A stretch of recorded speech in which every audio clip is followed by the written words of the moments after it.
Chapter 3. The Apartment.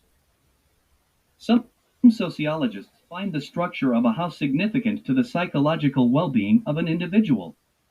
Most houses have a basement, a ground floor, an upstairs, and an attic, and each of these we are told symbolizes an aspect of the human personality, which must be free to move symbolically from one level to another. This choice is denied to the apartment dweller who lives on one level only. Furthermore, in the big East Coast cities, particularly New York, humans have been known to remain inside for days, weeks, months, and even years at a time without going outside. This is perhaps the first fact to understand about an apartment, which is much more self-contained and private than a house can ever be.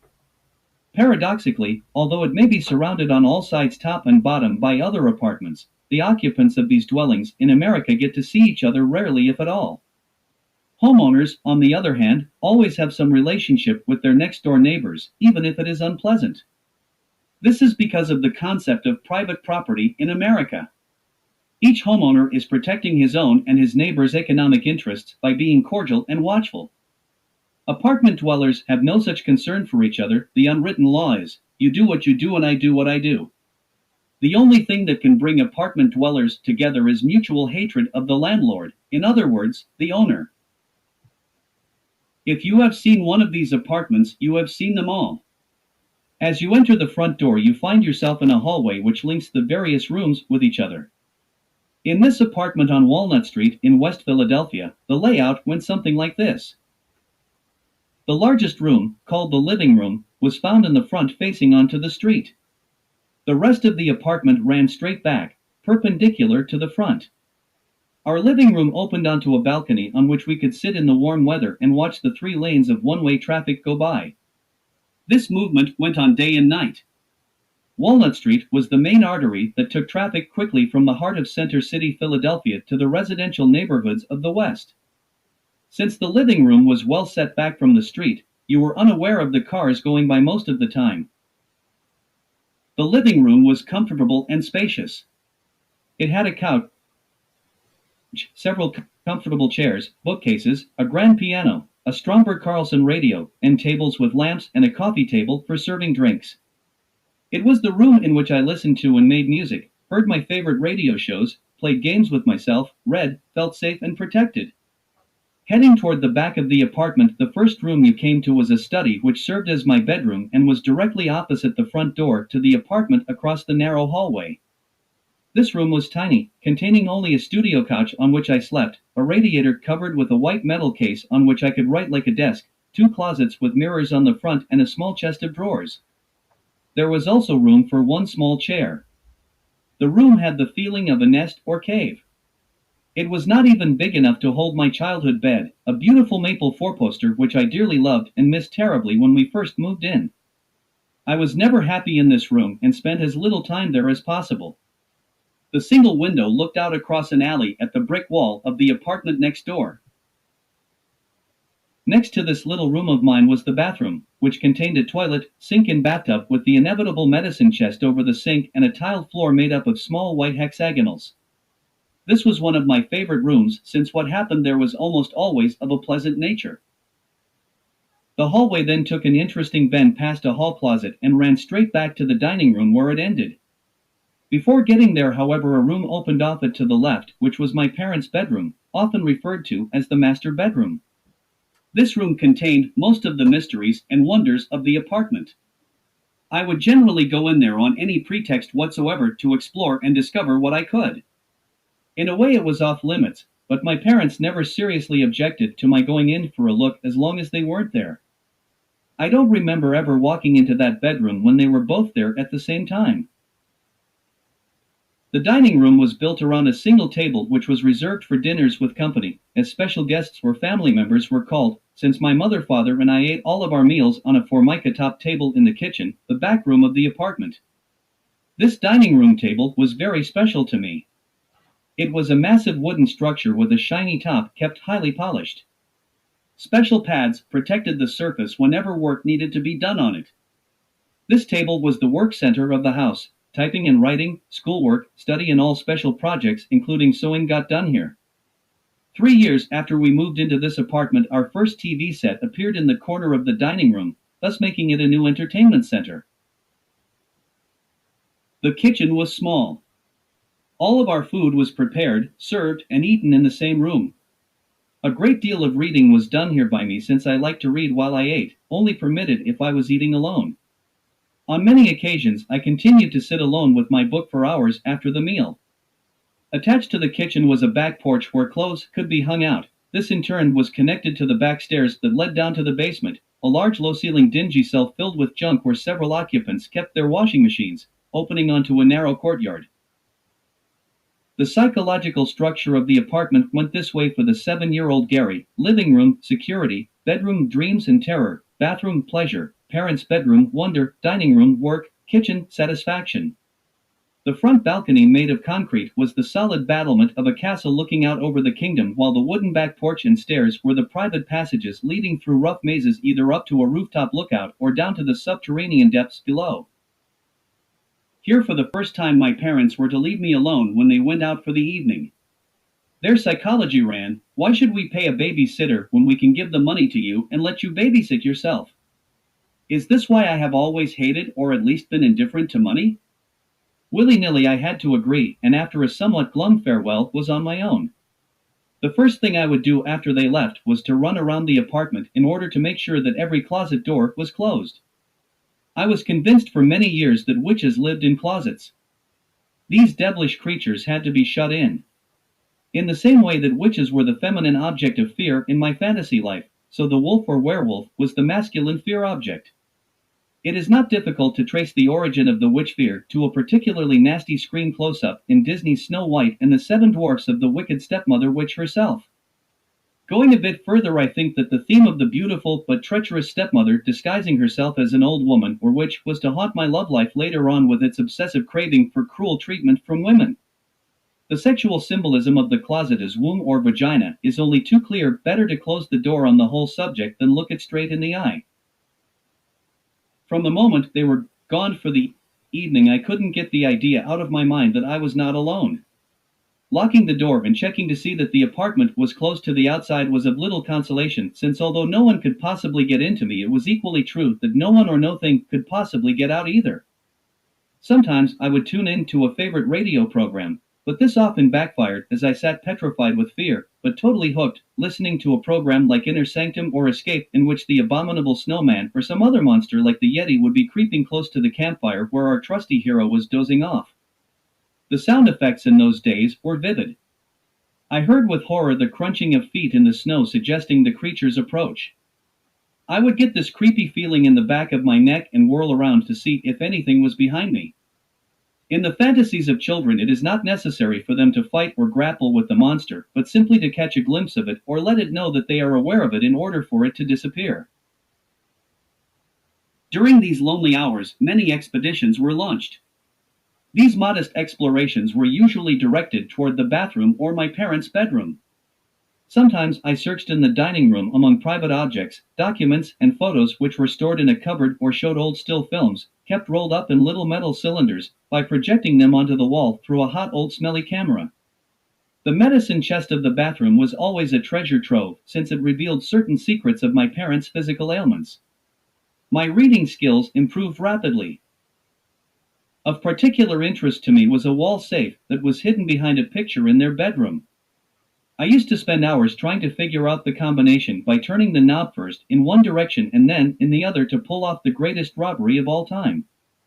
I learned later that the safe had been used by my Uncle Max when he lived there, and that my parents never knew the combination. Uncle Max had left nothing inside. Being an only child resulted in devising games and playing them with myself. Taking a few short cardboards and some tape, I could fashion with some shallow boxes a pinball machine.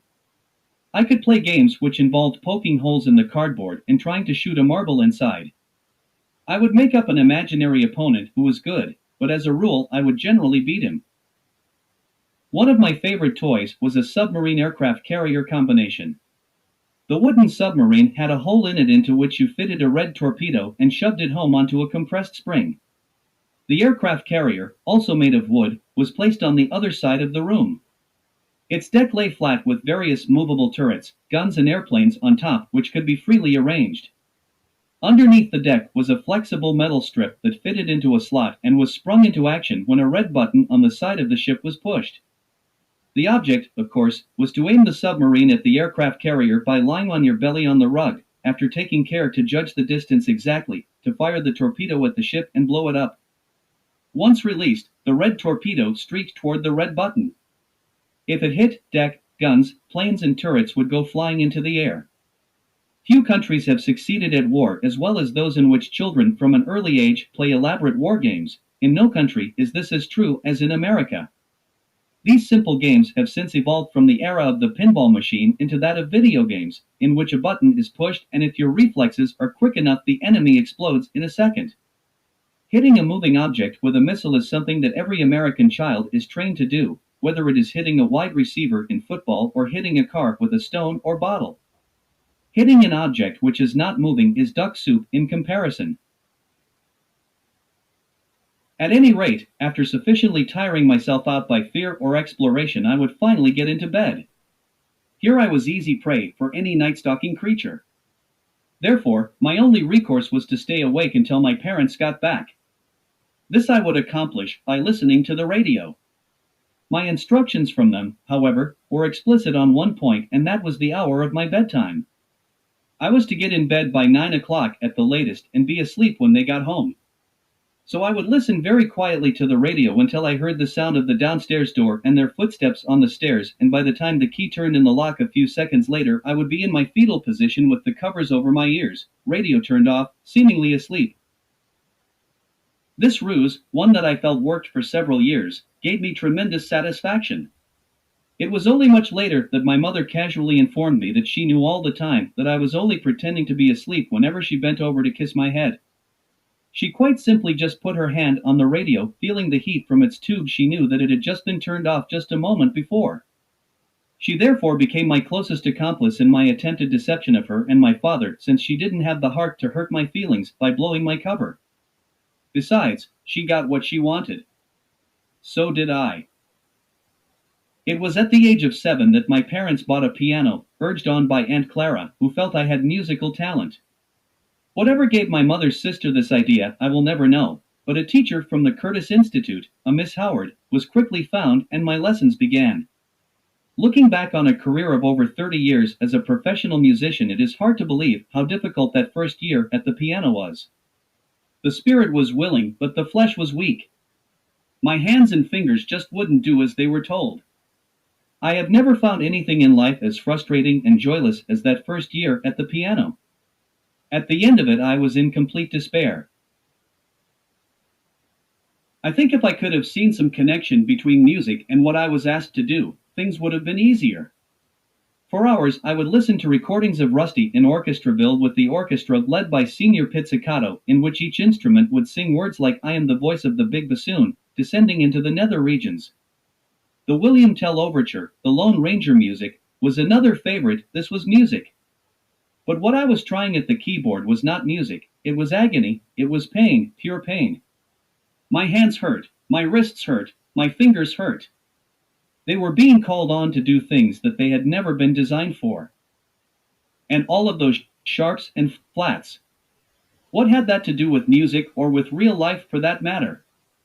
I would much rather have been out playing stickball or football in the schoolyard. Often I would practice after coming in from playing ball.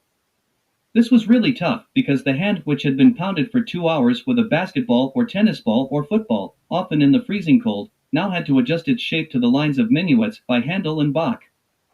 The two just didn't go together. Later in life, when I was giving concerts and playing a lot in bars, I realized that the sports I had been playing with their concomitant shocks to the hands and fingers were putting a resistance into my muscles which made me approach the piano with claws rather than hands. The hand was either tense or else pounded into submission by a softball or hardball until it resembled a hunk of meat.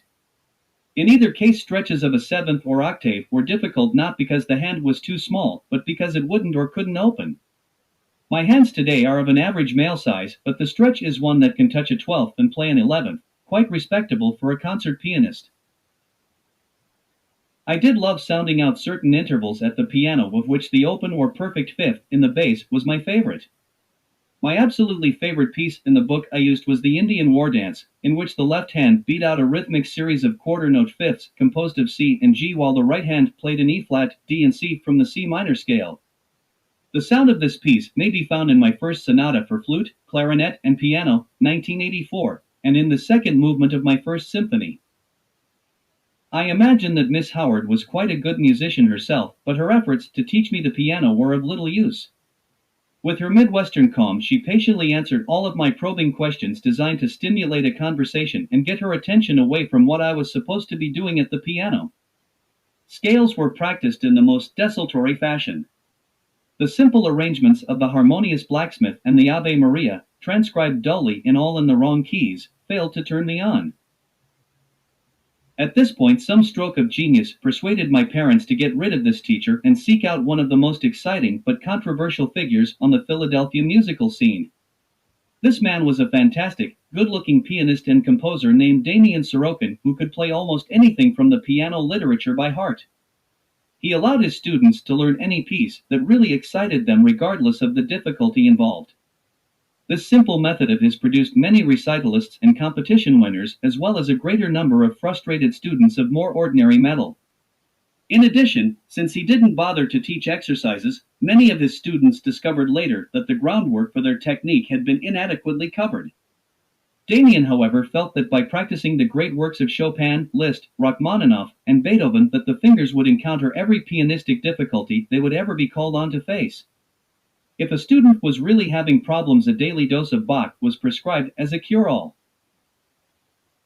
Shortly before Damian's emergence on the scene, I had been going through a difficult time, just before my 8th birthday. Each night, just before dropping off to sleep, I would pull myself back into consciousness with the acute feeling that if I went to sleep I would die. For 2 weeks I could not get to sleep no matter how hard I tried. Hanging between consciousness and unconsciousness, somewhere between life and death, I only fell asleep after what seemed hours of torture. No doubt this was something I inflicted on myself, but to me, at the time, it came from a place so deep inside me that I had no idea how to deal with it. Finally, I did descend into my own underworld, looking to confront what it was that was so severely disturbing me. In that encounter with the nameless beast within me, without understanding it or giving it a name, without even seeing its face or hearing its voice, meeting it only in a calm void suspended between light and dark, I was finally granted the grace of sleep again. I realized consciously that it was only the thought of not being able to go to sleep which could prevent me from falling asleep after that. I realized that many of my natural functions proceeded beautifully by themselves, but that as soon as I started to think about them or feel fear, they could no longer happen. I like to think of the cartoon in which the mouse, chased by the cat, runs on air between two buildings. The cat does the same, but midway across he makes the mistake of looking down and immediately falls. I learned that many things proceeded better when I didn't use his mind, but here the problems of criticism, analysis, and self-evaluation came to the fore. It was right around the same time that I and my closest friend, Tom, went up the back stairs of the apartment, pushed open the heavy metal door to the roof and went out on it. For stories up we cautiously neared the edge, which had no railing, and peered over. One look was enough for me. I immediately pulled back, terrified, while Tom calmly stood and surveyed the alley below. In that moment I felt the same fear of death that had haunted me since the ether mask had been placed over my face by the doctor years before. This fear of falling would be transformed in the future into many different forms, but most often would manifest as fear of failure or success. Chapter 4. The Young Pianist. The night that Damian Sorokin came to visit, I was allowed to meet him briefly and to play a few notes for him on the piano. I was then told to go to bed. Once in my room, I pressed my ear against the bedroom wall, as I had often done before, to hear what was going on in the adjacent living room. I couldn't hear everything that was being said, but got the distinct idea that if my parents could afford Sorokin's price, I would be allowed to study with this formidable musician. I had believed in God for a few years, often speaking to him in a conversational internal monologue. Rarely had I ever prayed or asked for anything, but in this case I found myself asking for lessons before I even realized what I was doing. The next morning I was told that Sorokin would teach me, but at a lower price than he usually charged. I was strictly instructed by my parents how to hand Sorokin the money at each lesson so that no one could see the denomination of the bill. Weekly lessons were held at Sorokin's studio in town after school. Every Wednesday, I would get on the 42 trolley and ride down Spruce Street past the University of Pennsylvania, of which my father was an alumnus and which I would graduate from, over 33rd Street to Chestnut, and via the Chestnut Street Bridge into town. Getting off at 18th Street, I was exhilarated by the noise, the people, the action of downtown Philadelphia. Sometimes I quickly stopped off to buy a candy bar or browse around for a few minutes in some of the interesting shops I saw. When asked for help by a salesgirl or the owner, I always replied no, thanks. I'm just looking. I would then climb the stairs to Sorokin's studio, behind the red door at the northeast corner of 18th and Sansom. Usually when I arrived, the lessons were in full swing. Sorokin had many students and used to schedule them without a break throughout the afternoon.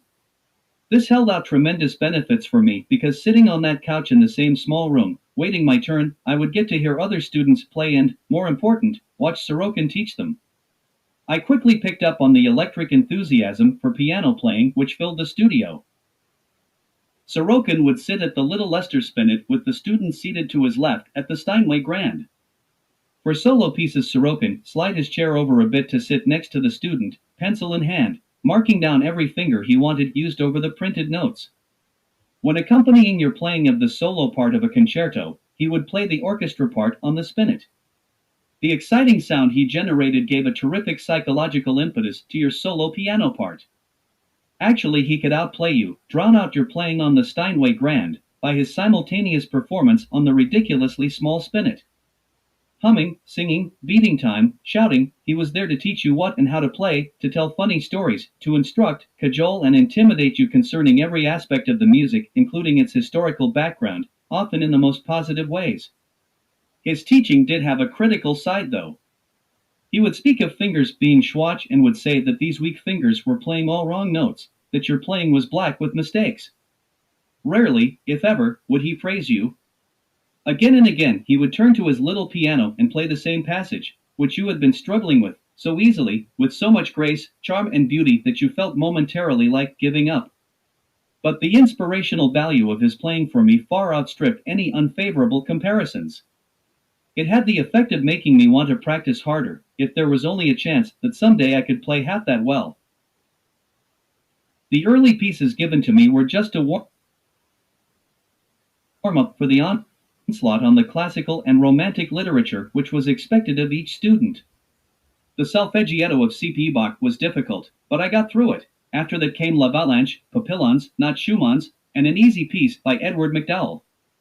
The second prelude from the Well-Tempered Clavier, and later the fugue, attracted my interest but didn't really light a fire under me.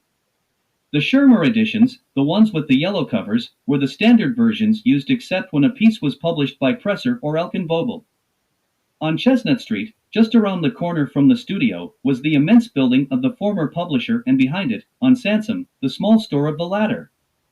Seeing all of that sheet music and hearing bits of conversation between salespeople and customers was part of my early musical education, too, and contributed significantly to a growing realization of how big the musical world really was.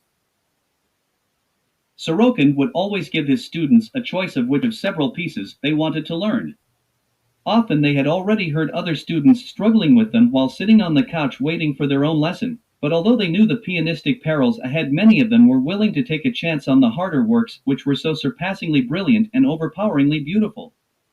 My preferences were very strong from the beginning. My taste eschewed the modern, Baroque and classical pieces in favor of the romantic ones. It was only Chopin, Liszt, Brahms and Rachmaninoff which moved me. As these were Sorokin's favorites also, both he and I were able to share a mutual passion for the richness and the frenzy, the tremendous amount of emotion, that one could pour into these romantic blockbusters. The Rondo Capriccioso of Mendelssohn first caught my ear. It became the first large-scale work which I tackled. The opening, written in the 4 sharps of E major, which also introduced me to double sharps, was difficult to read, but the melodic opening of the piece and its slow tempo gave me time to gather confidence and to let the music sing. The quick section which followed was in E minor, 1 sharp easier to read but hell to play. If Felix Mendelssohn knew one thing, that was speed. The tempo of the 16th notes in this piece was blinding. Of course my fingers were unable and unwilling to play it. However, I showed a dogged persistence and refused to give up on such a piece once I had started it. At first I had resented practicing for Miss Howard. The stickball made it doubly difficult, but now I looked forward to my work at the piano because it meant I could be alone with these fantastic pieces. Although playing was always a struggle for my fingers, I slowly began to catch fire and, despite the fact that my renditions were black with mistakes, my enthusiasm and emotional verve usually enabled me to finish them. Every piece learned for Sorokin had to be memorized. For me this was no problem at all. The part of the Rondo Capriccioso that really turned me on was the ending, which was a big passage in alternating left and right hand hammering octaves.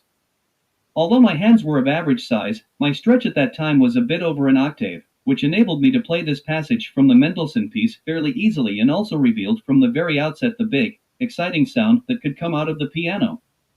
When Sorokin first played the passage for me, it was as if the heavens had opened up. I sat there in stunned silence, listening. Success with this piece led to the revolutionary Etude of Chopin, a piece which other teachers would never have given a student until years of study had passed. But Sorokin regularly assigned this during the early years if the hand was large enough for the octaves. His reason was quite simple. Of all the works in the piano literature, this piece best developed the left hand, for which it was primarily written, taking you through breathlessly difficult leaps, twistings and turnings and, since it never stopped, through a building up of stamina that no other work quite approached. Chopin supposedly wrote it down in a frenzy after hearing of the revolution in Poland. Throwing himself down on the keys, he played it right off at one go. He was 21 years old at the time. The piece had that dynamic and spontaneous feeling which I loved so much in romantic music. It was impulsive and daring, and it was also horribly difficult. The real trick in learning these titanic pieces in the early years lay entirely in knowing how to practice them. In this Sorokin was the master.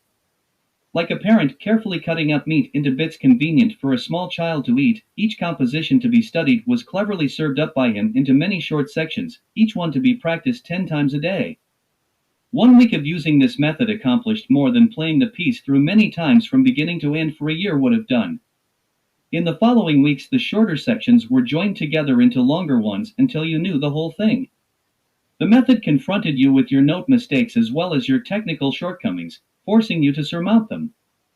Furthermore, you were admonished to practice slowly, very slowly. This not only inculcated patience into students, but also gave them the chance to really hear each individual note, as well as allowing each finger to strengthen itself. Of course, after practice of this sort, even a student possessing an unexceptional memory was likely to know a piece off by heart within a month or two. The only problem lay in having the discipline at home to do this kind of slow practice in sections and to use the fingers which Sorokin had marked into the score.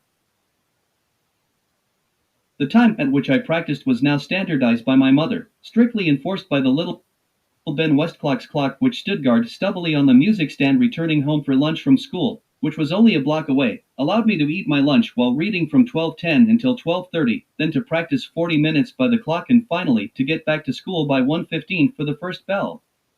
The second 40-minute practice period was at first scheduled in the late afternoon when I would come home from playing ball in the schoolyard. However, this after-school time was so terribly demanding physically that I finally decided to do my piano study instead after dinner. An hour and 20 minutes a day, then, was my unfailing routine at the piano for the first few years, later increasing to 2 and sometimes 3 hours a day if my studies permitted it. It was always made clear to me that the schoolwork came first and the piano second, since my academic success and ensuing professional career in medicine had become a foregone conclusion by the time I entered college. The B-flat minor scherzo of Chopin, the preludes in C-sharp minor and G minor of Rachmaninoff, and the D-flat etude of Liszt followed each other in short order. It seemed that I only wanted to play the most demanding pieces. Consequently, playing was exceptionally difficult for me. To make it easier for all of his students, Sorokin used a method of fingering that yielded dividends in the Romantic literature. He developed a hand in which the strong fingers, the thumb, pointer, and middle fingers, called first, second, and third fingers by the pianist, came to do all the work. Sorokin reasoned that since these were the best fingers, they should be used as much as possible. Unfortunately, were students to attempt Bach, other Baroque composers, or Mozart and Beethoven sonatas using this approach, they would quickly discover the necessity of strong fourth and fifth fingers. Since these latter two fingers are weaker in most hands, primarily due to their interdependence, lack of free movement, and, in the case of the fifth finger, its size, the responsibility of the teacher to develop them is vital to the playing of classical and Baroque music, in which quick passage work involving all the fingers figures prominently. The playing of Bach fugues depends on the strength of the outside, weak, fingers, as does the music of Schubert, in which melody and bass are played by the little and ring fingers with the strong inside fingers providing the accompaniment.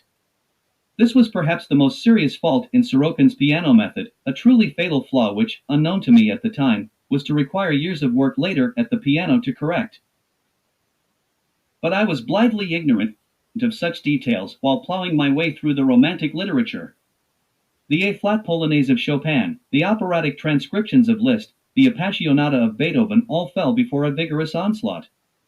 At the tender age of 11 I was ready for the Philadelphia Orchestra Young Pianists competition, which carried with it the promise of a performance of the audition concerto selected by the student and teacher. Sorokin and I picked the Liszt Hungarian Fantasy, which was learned over a period of 3 months. The pressure on me was huge because there was a hint around the household that, if I won, there might be a chance of my parents allowing me to pursue a career in music. At the finale of the competition I saw that there was only one real threatening competitor, a little blonde, blue-eyed daughter of a Philadelphia orchestra violinist. I knew that she was good and that she had breathed nothing but the pure atmosphere of music since she was born. My performance of the fantasy, with Sorokin accompanying, went well, but her appearance, the tiny figure with legs dangling from the piano bench, caused a sensation. Her playing of the Grieg was flawless, as natural and mindless as the breath of a spring day. When the announcement of her inevitable triumph was published in the evening bulletin, no one was at all surprised. A letter was sent to me which praised my playing, but suggested that perhaps the Liszt piece was too difficult. I was encouraged to enter the competition again the following year. This defeat, for such it was devastating for me. The following year I auditioned for the Select Curtis Institute, for which only a small handful of musicians from around the world was chosen from hundreds of applicants. I was rebuffed again. At this point, although nothing had been said at home, it was clear that the door leading to a career in music had been closed to me. From this time forth no serious consideration of a concert pianist's career could be given by my parents. But just at this time fate intervened in a way that paradoxically guaranteed me work, recognition and a great deal of joy in music.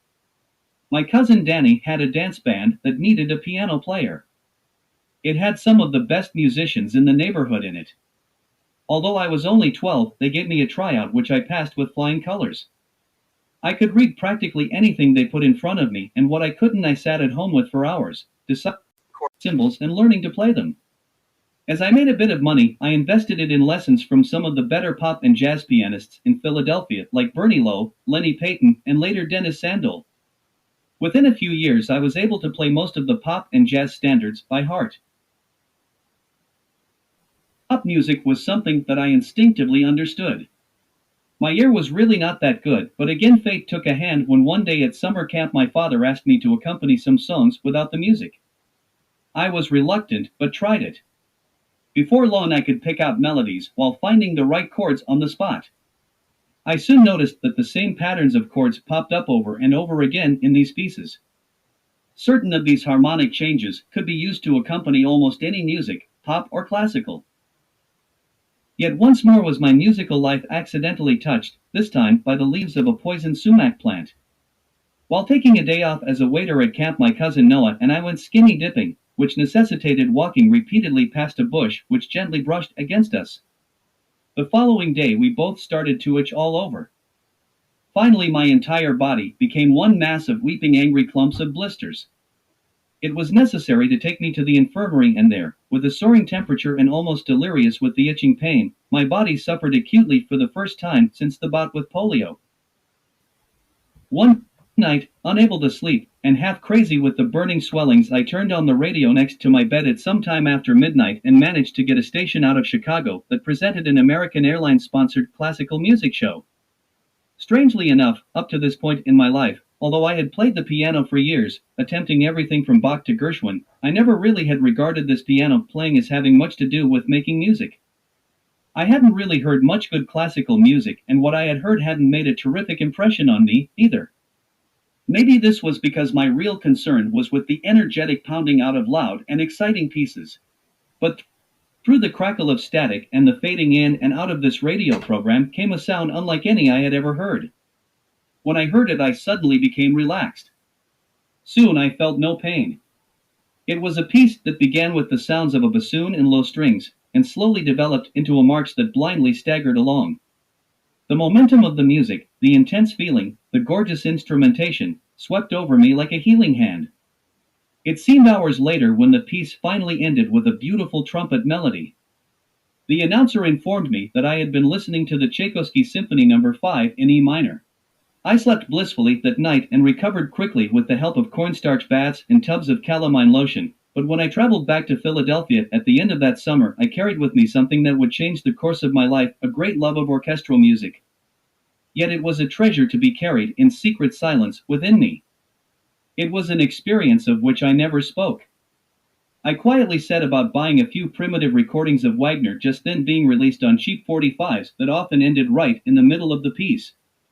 Also, I found a few boxed sets of 45s, including the fantastic Tchaikovsky 5th, Beethoven's 3rd, 5th, and 7th symphonies, and the Schubert unfinished. My parents volunteered some discount and book club records, badly recorded, woefully played and conducted. This did not matter at all to me. I was always listening to something behind the performance and beyond it. It was as if I could hear how the music should be done. In a way, it was like the struggle involved to hear that original Tchaikovsky symphony, through the pain, through the static, the bad radio, the 1,000 miles of air, in the same way that I had to listen to my own playing through the fingers that constantly refused to carry out their commands. Somehow, in the case of Tchaikovsky, Beethoven, and Schubert, I had become so totally one with their suffering that in hearing their music I was able to achieve an uncanny total identification with it. This struggle, this suffering, was at once my way into music and also the obstacle that I had to overcome in my playing and interpretive attitudes.